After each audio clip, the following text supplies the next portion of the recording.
नमस्कार दोस्तों, मैं कृष्णकांत त्रिपाठी अपने चैनल में आपका स्वागत करता हूं। कक्षा 12 गणित में हम लोग पढ़ रहे थे बहुत ही इम्पॉर्टेंट प्रश्नावली विविध प्रश्नावली 10, जिससे एक सवाल परीक्षा में हमेशा ही पूछा जाता है। तो इसके 7 सवाल हम लोगों ने कर लिए हैं। अगर पीछे के सवाल आपको देखने हैं तो इससे पीछे वाले वीडियो देखें। शुरू करते हैं आज का वीडियो।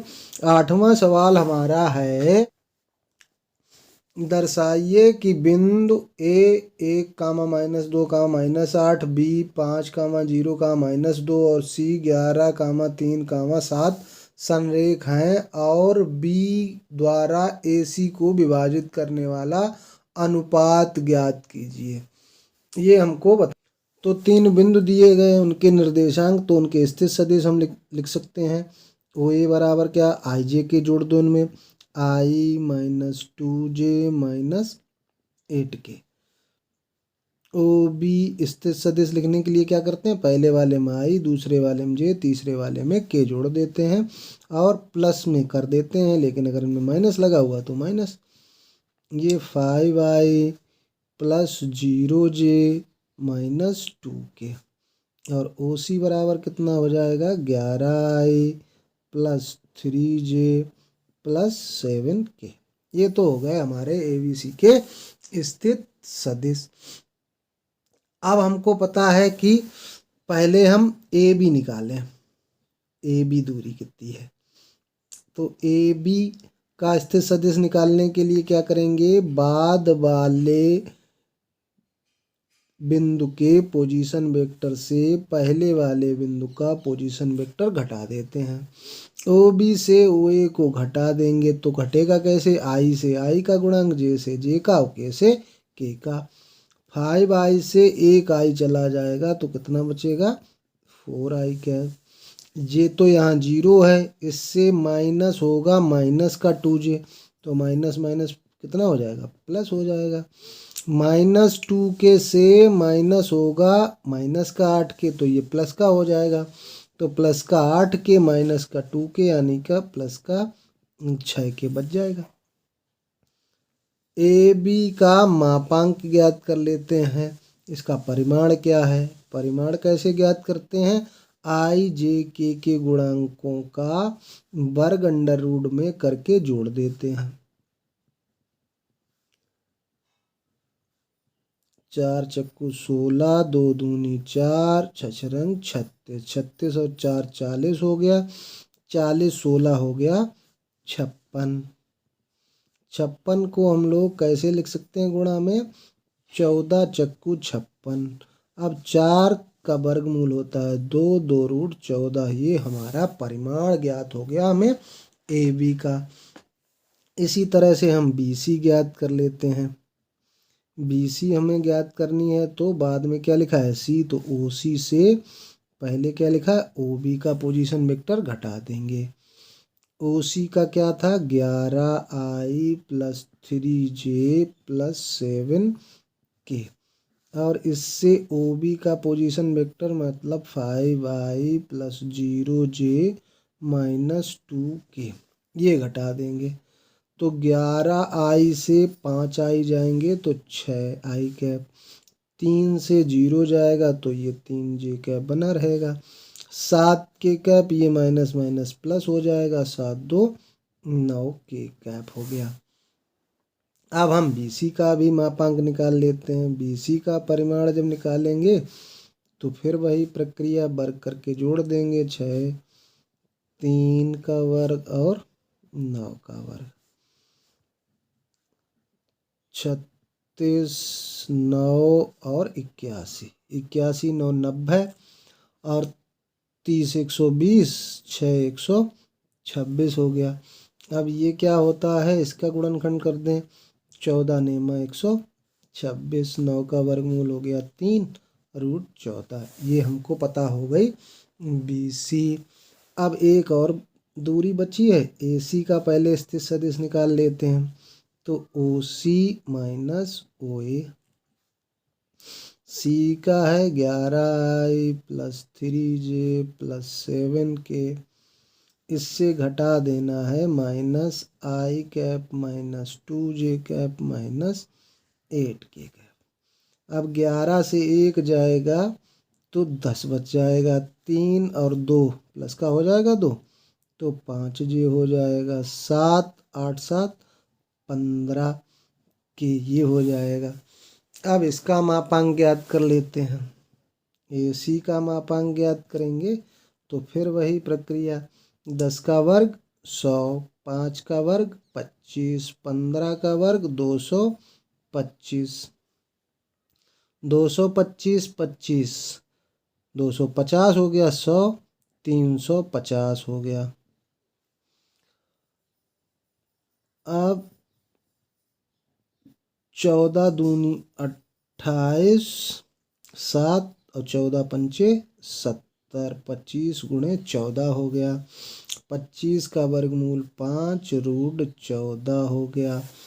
अब देखो हमने क्या देखा कि AC का मापांक 5 रूट 14, ये 3 रूट 14 और ये 2 रूट 14। तो इनको अगर जोड़ें तो इसके बराबर प्राप्त हो रहा है। तो हम क्या देख रहे हैं कि हम देख रहे हैं कि AC का मापांक जो है वो AB के मापांक और BC के मापांक के योग के बराबर है। तो ये क्लियर हो गया कि A फिर बीच में B कहीं और फिर कहीं C, बाद में C ये है। तो अब हमें ये कन्फर्म हो गया कि B तो इसको अंता विभाजित करता है AC को। अब हमसे B किस अनुपात में अंता विभाजित करता है ये पूछा गया।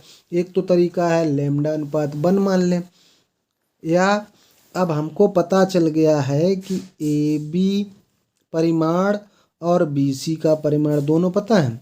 तो AB का परिमाण है 2 रूट 14 और BC का परिमाण है 3 रूट 14। अनुपात हमको निकालना है तो ये अंडर रूट 14 14 खत्म कर दो, 2 अनुपात 3 किस अनुपात में विभाजित करती है? B बिंदु 2 अनुपात 3 के अनुपात में अंतः विभाजित करता है।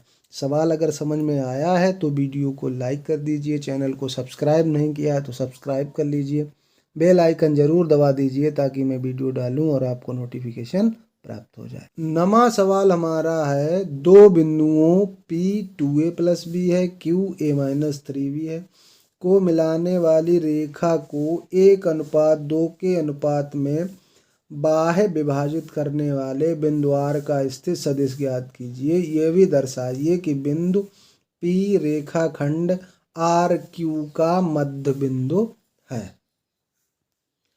तो सवाल से ही समझ में आ रहा है कि Q सबसे पहले रखना है, P मध्य बिंदु है तो P को बीच में रखना है और R सबसे लास्ट में रखना है क्योंकि R बाह्यता विभाजित करता है।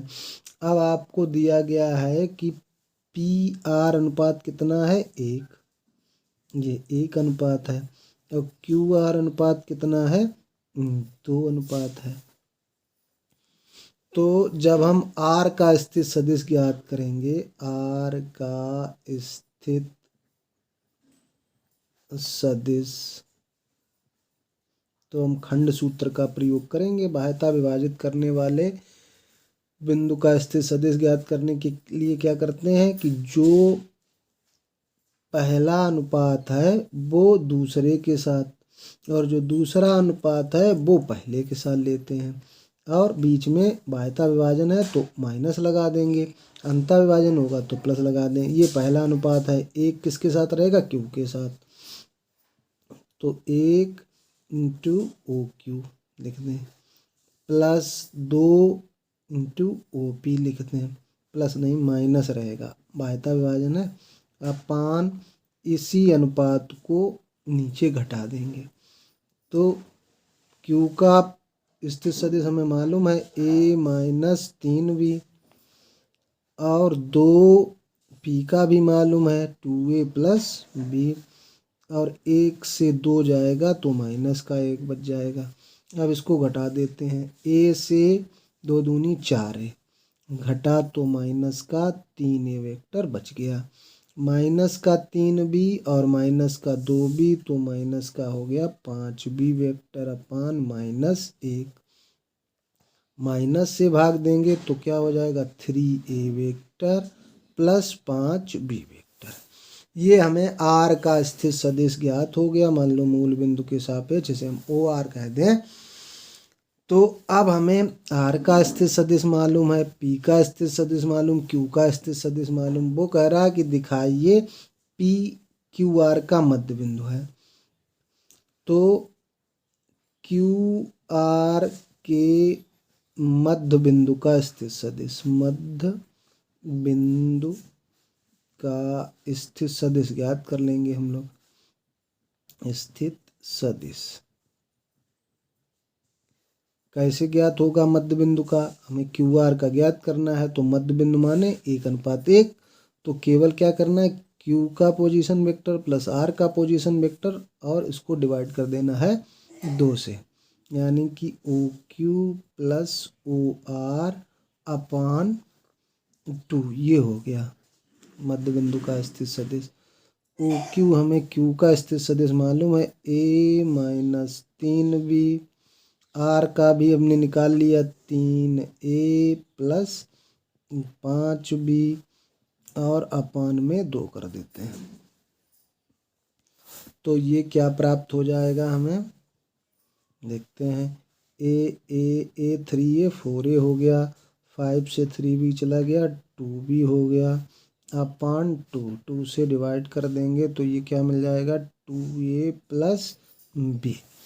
अब ये जो हमको प्राप्त हुआ है, देखो p का स्थित सदिश दिया था 2a प्लस b, तो ये p का स्थित सदिश है। तो इसका मतलब p क्या हुआ, हमने जो क्यू आर के मध्य बिंदु का स्थित सदिश ज्ञात किया वो p का स्थित सदिश है। इसका मतलब p क्यू आर का मध्य बिंदु है। 10वां सवाल हमारा है, एक समांतर चतुर्भुज की संलग्न भुजाएं ये दी हुई हैं, इसके विकर्ण के समांतर एक मात्रक सदिश ज्ञात कीजिए, इसका क्षेत्रफल भी ज्ञात कीजिए। तो हमने जो संलग्न भुजाएं दी थी उसको हमने ए वेक्टर मान लिया, दूसरी को बी वेक्टर मान लिया। ये देखो चित्र द्वारा इन संलग्न भुजाओं को दिखा दिया। तो हमको क्या ज्ञात करना है, विकर्ण AC की दिशा में मात्रक सदिश, इसका क्षेत्रफल भी ज्ञात करना है। तो हमें मालूम है कि क्षेत्रफल समांतर चतुर्भुज का मॉड A क्रॉस B होता है। तो मॉड A पहले A क्रॉस B ज्ञात करेंगे। A क्रॉस B कैसे ज्ञात करते हैं, I J के सारणिक की पहली पंक्ति में, फिर A के गुणांक, A के अदिश गुणांक और B के अदिश गुणांक, इनको क्रमशः लिख लेते हैं, फिर प्रसार कर देते हैं। आई प्रसार कैसे किया जाता, आई के साथ जिस रो और जिस कॉलम में आए उसको छोड़ते चले जाओ, 4 तिया 12 और फिर बीच में माइनस और ऐसे गुणा 5 दूना 10, ये भी माइनस का हो जाएगा तो प्लस, माइनस जे कैप, फिर इसका गुणा -6 -5 प्लस के कैप, फिर इनका गुणा -4 और ये +4 हो जाएगा। तो ये हमको प्राप्त हो गया 22 आई कैप प्लस 11 जे कैप। ये हमको प्राप्त हो गया A क्रॉस B। अब मॉड A क्रॉस B अगर ज्ञात कर लें, मॉड A क्रॉस B, तो क्या हो जाएगा, इनका मापांक ज्ञात कर दो, यानी कि 22 का वर्ग, ये के तो 0 हो गया तो उसको लिखने से कोई फ़ायदा नहीं, और 11 का वर्ग, 22 का 22 में गुणा करेंगे तो उसका वर्ग पता चल जाएगा 484, 11 को गुणा करेंगे 121 प्राप्त होगा। इनको जोड़ देंगे तो हमें कितना प्राप्त हो जाएगा, 4 1 5 8 2 10, 605 प्राप्त हो गया है। अब 605 को अगर 11 से के गुणनखंड कर लें तो 11 5 55, फिर 5 बचा, फिर 11 5 55, तो 121 में अगर 5 से गुणा कर दिया जाए तो ये प्राप्त हो जाएगा। और 121 का होता है 11 का, तो 11√5, ये हो गया इसका क्षेत्रफल। अब हमको एक और बात ज्ञात करनी रह गई, क्या कि AC की दिशा में इकाई सदिश ज्ञात करना रह गया। तो सबसे पहले तो हम क्या करेंगे, AC प्राप्त करेंगे। त्रिभुज नियम से AC क्या हुआ, AC बराबर AB plus BC, AB vector plus BC vector. और AC मतलब A और BC मतलब B। तो A का मान था 2i minus 4j plus 5k और B का मान था i minus 2j minus 3k cap. अब इनको जोड़ेंगे अगर तो 2i और एक i जोड़ दिया तो 3i कैप हो गया, माइनस का 4j माइनस का 2j 6j हो गया, 5k से 3k गया तो 2k गया। अब AC की दिशा में हमको मात्रक सदिश चाहिए, तो मात्रक सदिश कैसे ज्ञात करते हैं, वेक्टर में मापांक से भाग दे देते हैं। तो मापांक पहले निकाल लेते हैं, 3 का वर्ग प्लस माइनस 6 का वर्ग प्लस 2 का वर्ग, ये हो गया 9, 36 और 4, 36 4 40 9 49, ये कितने का वर्गमूल होता है, 49 का वर्गमूल 7।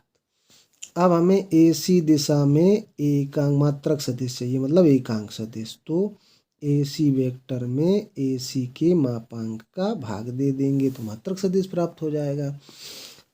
कितना है ये लिखा हुआ है, इसमें 7 से भाग दे देंगे तो 1/7, 3i cap minus 6j cap plus 2k cap. तो ये AC की दिशा में मात्रक सदिश प्राप्त हो गया और ये हमको समांतर चतुर्भुज का क्षेत्रफल प्राप्त हो गया। आगे के सवाल अगले वीडियो में देखेंगे। धन्यवाद।